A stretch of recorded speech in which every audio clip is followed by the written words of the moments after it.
Sonorelato Croata es una aplicación móvil interactiva y gratuita creada para preservar el idioma croata, promover la literatura, desarrollar la escucha activa y la alfabetización literaria. Contiene relatos breves inéditos de autores contemporáneos croatas, así como fragmentos de obras de la literatura clásica croata. Las temáticas son modernas y urbanas y reflejan el tiempo en que fueron escritas. El contenido sonoro se activa al caminar por espacios públicos de distintas ciudades. En ese entorno, cada historia se vive de forma única, conectando la ficción con la realidad urbana. Con diseño de sonido y música original, las historias son interpretadas por actores en croata, español e inglés. La aplicación ya incluye 90 relatos y sigue creciendo, expandiéndose a nuevos lugares y lenguas, construyendo un patrimonio literario accesible para todos.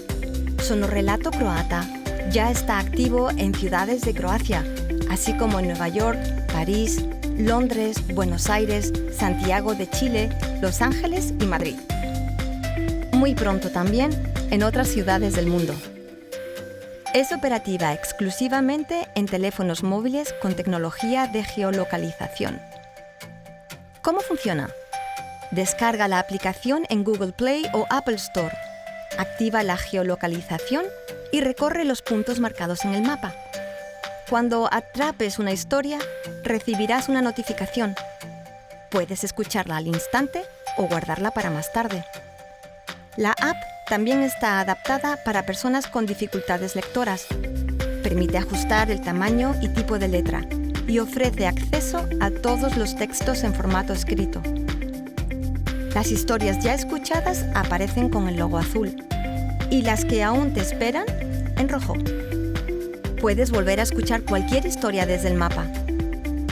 Esta aplicación convierte el espacio público en un mapa literario vivo de Croacia, difundiendo el idioma y la cultura croata por todo el mundo. Gracias por formar parte de Sonorelato Croata y contribuir a la creación y preservación del patrimonio literario croata.